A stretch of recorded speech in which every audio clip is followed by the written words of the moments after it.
Les conditions du cessez-le-feu négocié au niveau international au Liban ont déjà été violées par le Hezbollah, ce qui a incité les forces de défense israéliennes à attaquer l'intérieur du Liban au cours du week-end. Cela comprenait 4 frappes aériennes samedi suite aux violations du Hezbollah, même si les forces terrestres de Tsahal restent déployées dans le sud du Liban pour repousser toute violation de l'accord de cessez-le-feu dans cette région. Le monde s'habitue encore à l'idée qu'Israël a vaincu le Hezbollah et le plan américain visant à étrangler les lignes d'approvisionnement du Hezbollah a laissé toute la région dans un état d'incrédulité consternante. D'autre part, un autre drame se déroule en Syrie et a attiré l'attention de tous.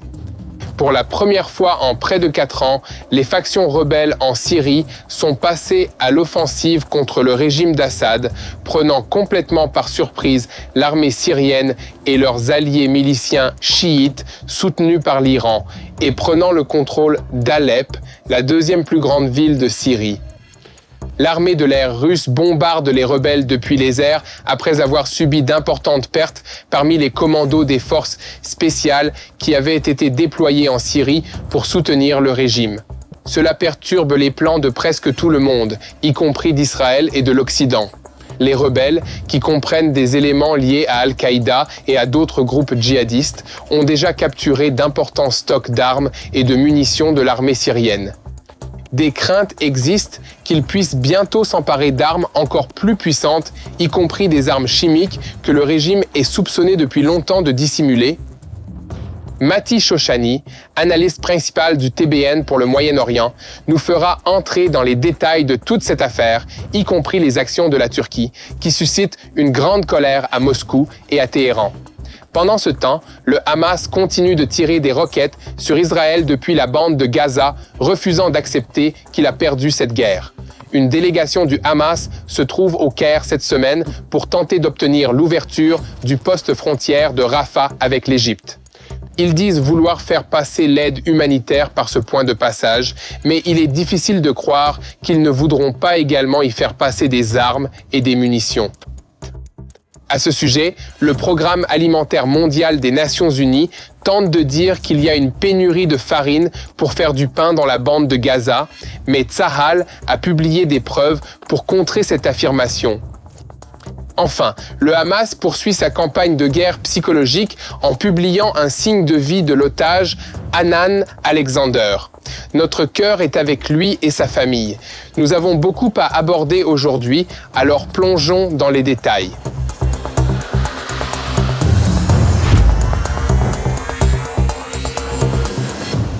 Je suis Yair Pinto et voici votre reportage sur le terrain concernant ce qui se passe en Israël en ce 423e jour de guerre contre le Hamas, le Hezbollah au Liban, les milices chiites en Irak et en Syrie, tous sous l'égide de l'Iran, la tête de l'axe du mal. Au cours du dernier week-end, il semble que le monde ait fait un grand pas vers une 3e guerre mondiale, la stabilité au Moyen-Orient ayant été ébranlée comme jamais auparavant.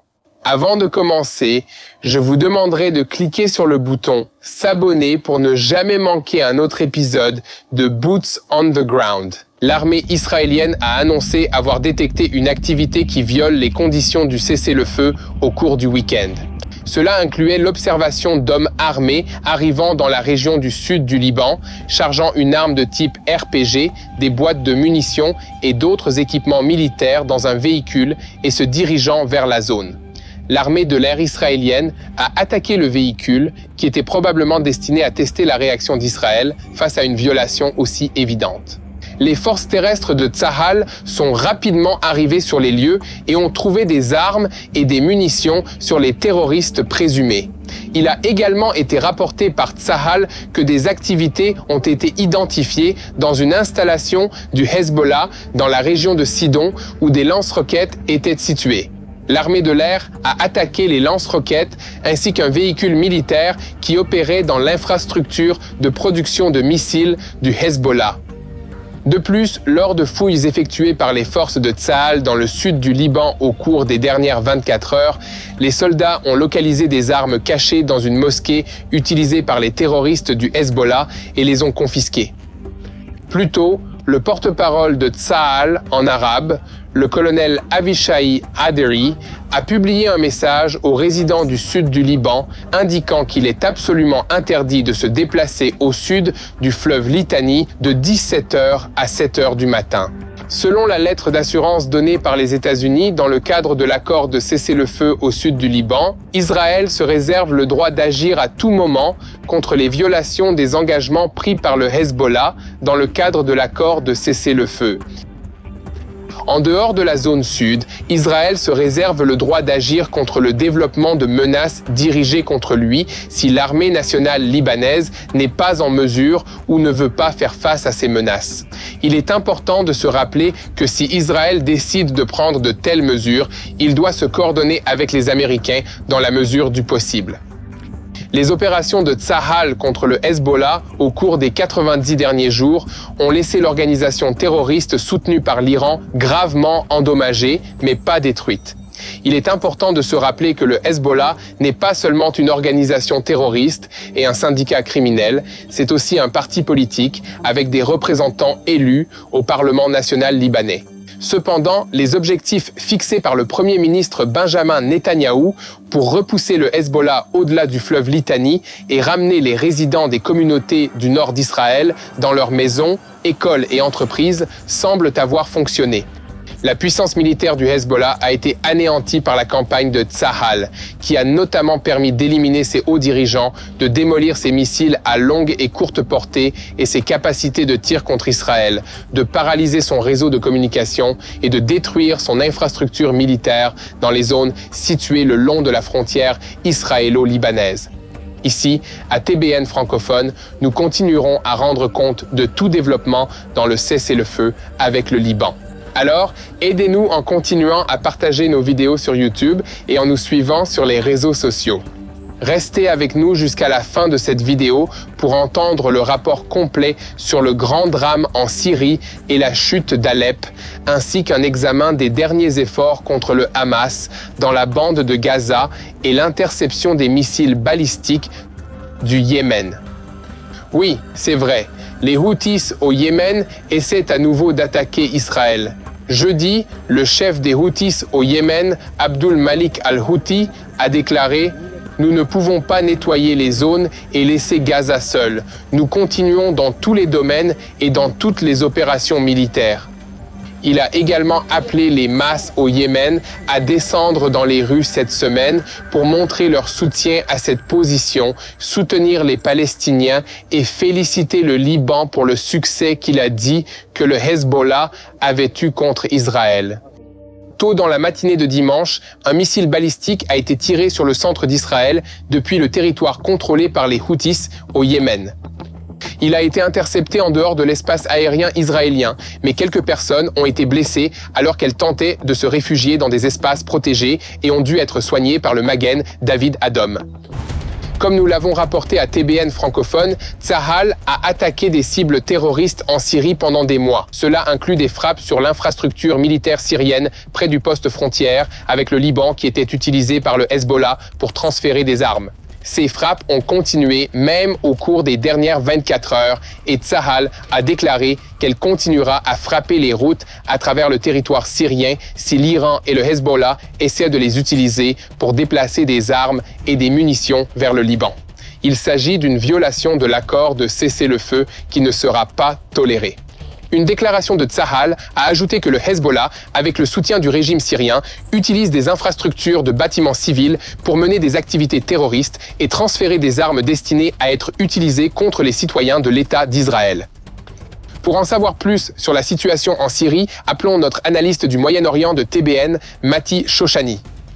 Mati, informez-nous de ce qui se passe en Syrie et de ce que cela signifie pour la dynamique régionale. Merci Yair. Au cours des derniers jours, la Syrie a connu une escalade soudaine et significative dans la guerre civile qui couvait depuis longtemps, ce qui pourrait modifier l'équilibre des pouvoirs au Moyen-Orient pour l'avenir prévisible. Voici tout ce qui s'est passé au cours des derniers jours. une coalition de groupes rebelles syriens, dirigée principalement par Hayat Tahrir al-Sham, HTS, a lancé la plus grande offensive contre le régime d'Assad depuis plus de 4 ans. Cette offensive a pris complètement au dépourvu les forces gouvernementales syriennes et les milices soutenues par l'Iran qui les soutiennent. Les rebelles ont déjà pris le contrôle de la majeure partie d'Alep, la deuxième plus grande ville de Syrie et son ancien centre économique. Alep n'est pas n'importe quelle ville, elle est symbolique et stratégique. Sa chute représente un revers substantiel pour le régime du président Bachar al-Assad, mais les factions rebelles ne s'arrêtent pas là. Elles ont pris le contrôle d'une partie importante de la province d'Idlib, dans le nord-ouest de la Syrie, et poussent vers le sud en direction de Hama. Des lignes d'approvisionnement critiques pour le régime d'Assad ont déjà été coupées, y compris des sections de l'autoroute M5, qui est vitale pour le déplacement des troupes et des ressources entre Damas et la région nord. L'armée syrienne a également subi de lourdes pertes et a été forcée d'adopter une posture défensive dans certaines zones. Les forces gouvernementales ont été contraintes d'abandonner entièrement leur position. Le régime a décrit cela comme un regroupement tactique, mais d'autres rapports suggèrent qu'il s'agit plutôt d'une retraite désorganisée. Maintenant, examinons les implications de ces développements, en particulier ceux concernant les Iraniens.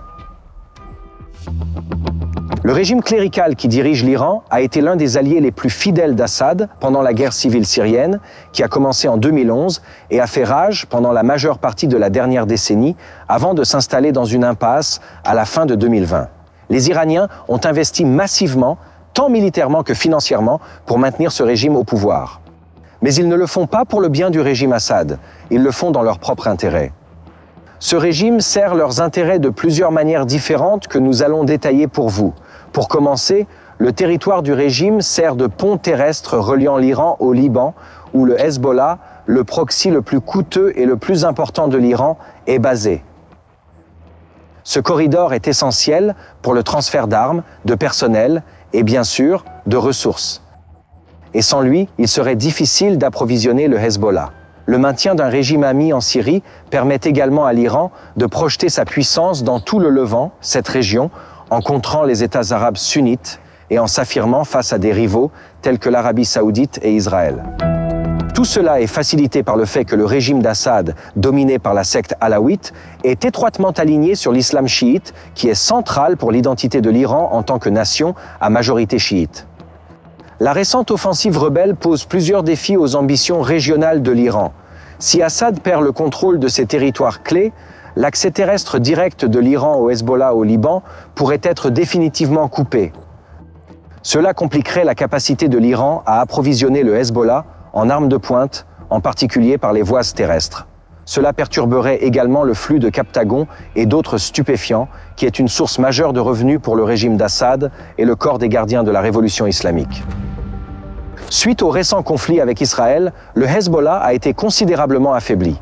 Le cessez-le-feu au Liban a forcé le Hezbollah à se regrouper et à se concentrer sur les questions internes, limitant sa capacité à aider l'Iran à soutenir Assad. Les factions rebelles dans le nord-ouest de la Syrie ont vu cela comme une opportunité de frapper le régime alors que son allié le plus puissant était affaibli et ils l'ont saisi à deux mains. Maintenant, en plus de cela, l'Iran est déjà sous une pression économique sévère et ce n'est pas une surprise en raison des sanctions internationales et des troubles internes. En engageant des ressources supplémentaires pour aider la Syrie dans ce conflit, les capacités de l'Iran s'amenuisent encore plus. Face à ces défis, l'Iran est probablement en train de réévaluer sa stratégie. Voici quelques actions possibles que l'Iran pourrait entreprendre dans les jours et les semaines à venir. L'Iran pourrait déployer plus d'unités des gardiens de la révolution ou mobiliser des milices chiites d'Irak, d'Afghanistan ou même du Pakistan pour renforcer les forces d'Assad. Cependant, cela risque d'entraîner davantage de pertes et une condamnation internationale, et l'Iran est déjà sous une pression incroyable. Il n'est pas non plus certain que ces forces, mal formées et mal équipées, seraient très efficaces ou feraient une différence substantielle. L'Iran pourrait s'engager dans la diplomatie avec les principaux acteurs régionaux, ce qu'il n'a que trop fait ces derniers temps. Le ministre des Affaires étrangères, Javad Zarif, aurait prévu de se rendre à Damas et à Ankara, qui soutiendraient certaines factions rebelles. L'Iran pourrait chercher à négocier une désescalade ou de nouveaux arrangements qui préservent ses intérêts dans la région. L'Iran pourrait également tenter de détourner l'attention en encourageant d'autres groupes mandataires à aggraver les tensions ailleurs dans la région, potentiellement contre les forces américaines en Irak ou contre Israël lui-même. Mais il y a un autre acteur dans ce jeu, et c'est la Turquie.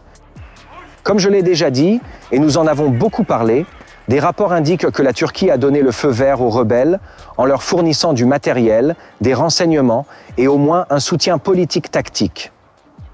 La Turquie s'oppose depuis longtemps au régime d'Assad, soutient certaines factions rebelles et n'est pas du tout amie du régime de Téhéran. En outre, la Turquie vise également à empêcher la création d'un régime ou d'une région autonome kurde le long de sa frontière et à accroître son influence dans le nord de la Syrie. Comme toujours au Moyen-Orient, il y a aussi un mais. La stratégie de la Turquie comporte toutefois des risques. Elle entretient des relations compliquées avec les Iraniens et des relations encore plus compliquées avec les Russes, qui sont un autre soutien majeur du régime Assad et qui ont même des troupes sur le terrain déployées dans toute la Syrie pour soutenir directement le régime Assad. Certaines de ces troupes ont été tuées au cours de ces 2 derniers jours d'attaque en combattant les factions rebelles. Moscou s'est engagé à envoyer prochainement en Syrie un soutien plus important, tant sur le plan matériel que sur le plan humain. On ne sait pas exactement quelles troupes elle peut mettre à disposition, car elle est déjà très dispersée et fortement engagée dans le conflit ukrainien. Pour Israël, ces développements présentent à la fois des opportunités et des risques. Un régime Assad affaibli réduit l'emprise de l'Iran en Syrie. Cela pourrait limiter le transfert d'armes de pointe aux terroristes du Hezbollah et réduire la menace immédiate le long de la frontière nord d'Israël.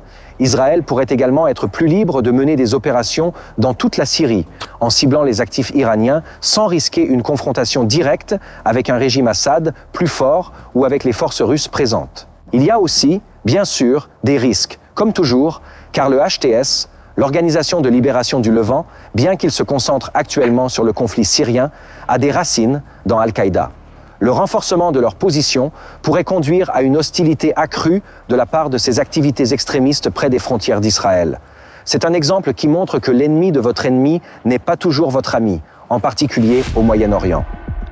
Un autre risque est que le vide de pouvoir laissé par la chute du régime d'Assad pourrait entraîner un chaos similaire à celui que nous avons vu en Irak, avec de multiples factions se disputant le contrôle. Cette imprévisibilité peut être un défi en soi pour Israël, pour formuler une stratégie claire, d'autant plus qu'il existe une possibilité que de nombreux réfugiés fuient à nouveau la Syrie, beaucoup d'entre eux étant susceptibles d'aller au Liban et en Jordanie. Tout cela déstabiliserait davantage les voisins d'Israël et causerait de nombreux problèmes de sécurité et humanitaires pour une région déjà très éprouvée par les guerres.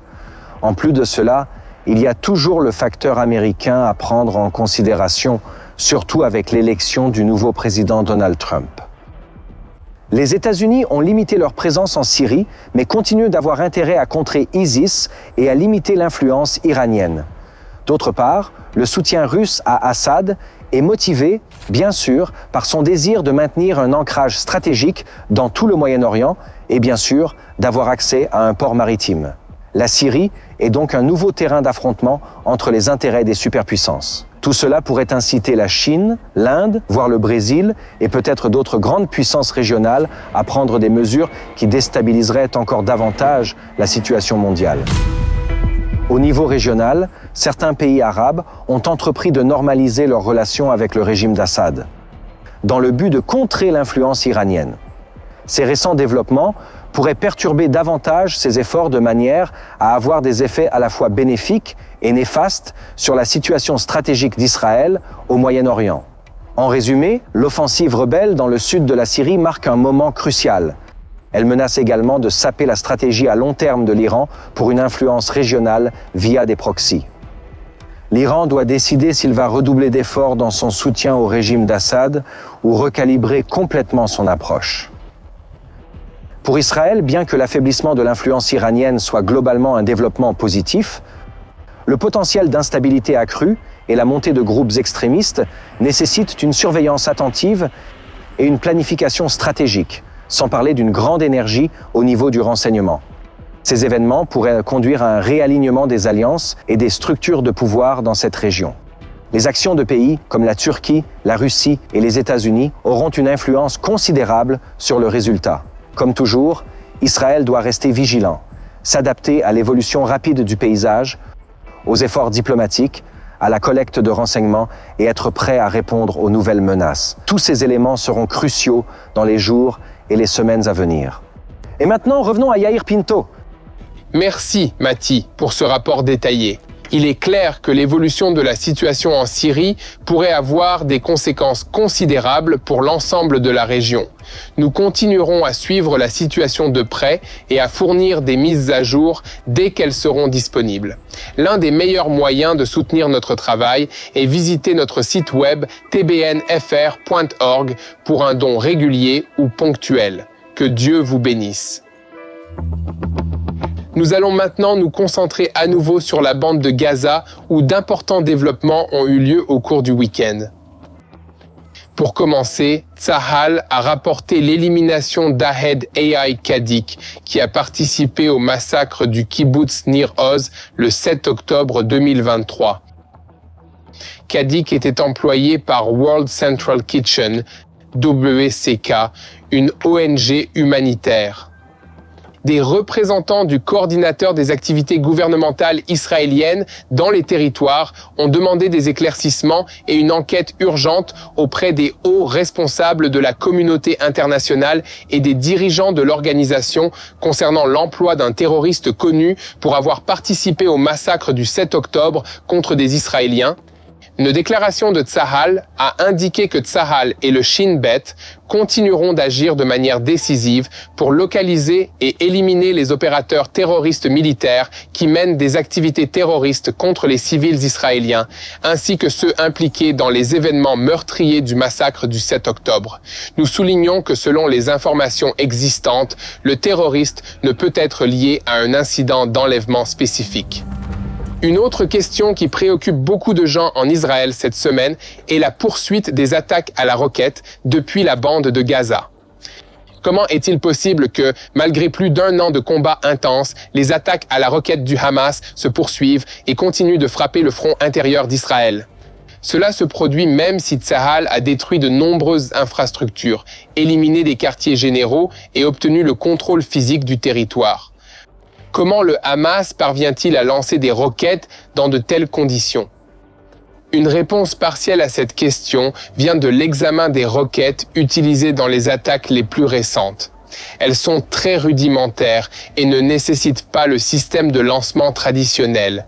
Les terroristes du Hamas peuvent simplement sortir d'un bunker souterrain ou d'un tunnel, installer les roquettes contre un tas de décombres ou même une pente au sol, les allumer et les laisser voler. Cela élimine le besoin de lanceurs de roquettes grands et complexes qui sont plus faciles à identifier et à détruire. L'objectif du Hamas n'est pas des frappes précises, mais de maintenir un effet psychologique pour signaler aux résidents de Gaza qu'ils sont toujours aux commandes et aux résidents d'Israël qu'ils sont dans la ligne de mire. Tsahal continue d'agir avec force pour localiser et détruire toute infrastructure restante, mais le grand défi est la rapidité et la simplicité avec lesquelles le Hamas se réorganise. Dans le même temps, Israël travaille avec l'Égypte pour rouvrir le passage frontalier de Rafah afin d'augmenter l'aide humanitaire dans la bande de Gaza. L'objectif est de parvenir rapidement à ce que 200 camions puissent passer chaque jour, tout en contrôlant l'identité des personnes qui franchissent la frontière. Malgré les affirmations de pénuries alimentaires, Israël a publié des documents sur des boulangeries actives à Gaza et a souligné que 800 camions ont déjà apporté des fournitures et que ces fournitures attendent d'être distribuées. Cette initiative souligne le sens pratique d'Israël dans la gestion de la crise humanitaire, parallèlement aux pourparlers régionaux en vue d'un cessez-le-feu et de la libération des otages israéliens. Rappelons que nous avons encore 101 otages dans la bande de Gaza. Nous devons les libérer et les ramener chez eux. Ici, à TBN francophone, nous vous apportons des informations de première main avec nos yeux et nos oreilles grands ouverts et nos bottes sur le terrain. Cliquez donc sur le bouton s'abonner et aidez-nous à partager la vérité avec le monde entier. Pour conclure, le Hamas poursuit une autre méthode brutale de guerre contre les civils israéliens, qui est la terreur psychologique. Samedi, le Hamas a publié une vidéo de l'otage Idan Alexander, un soldat isolé du New Jersey venu en Israël pour servir dans Tsahal sans sa famille. Le 7 octobre, il a été enlevé de l'avant-poste de Kissoufim après s'être porté volontaire pour rester sur la base pendant le Shabbat. Il convient de mentionner que cette vidéo est publiée environ 2 semaines après que le djihad islamique a publié 2 vidéos de l'otage Sacha Troupnov. Dans la vidéo, Alexander dit qu'il est en captivité depuis plus de 420 jours. Ici, à TBN francophone, nous avons choisi de ne pas coopérer avec la campagne de guerre psychologique du Hamas et nous ne publierons donc pas cette vidéo. Cependant, elle a été vue par la famille d'Alexander et sa mère Yael a déclaré « Cela m'a secoué, moi et ma famille ». À côté de l'espoir qu'elle donne, elle montre aussi à quel point la situation d'Idan et celle des autres otages est difficile et à quel point ils crient et aspirent à ce que nous les sauvions. Maintenant, Idan représente tous les otages vivants qui ne peuvent faire entendre leur voix. Et cette voix doit résonner et bouleverser tout le monde. Nous devons ramener nos otages à la maison. Les amis, continuez à prier pour nos otages retenus dans la bande de Gaza afin qu'ils puissent retrouver leurs proches en Israël en bonne santé, physiquement, mais aussi mentalement. S'il vous plaît, nous avons besoin de votre aide pour diffuser la vérité, alors partagez et suivez-nous. Et surtout, en écrivant une prière pour les soldats de Tsahal, pour les citoyens israéliens qui souffrent depuis plus d'1 an de guerre, prions pour que les habitants des communautés du Nord puissent regagner leur maison. Prions pour tous les citoyens, tous les civils de cette région qui sont touchés par le terrorisme, pour qu'ils aient un meilleur avenir dans cette région. Unissons-nous dans la prière pour la paix à Jérusalem, parce que Dieu est aux commandes et qu'ensemble nous gagnerons cette guerre.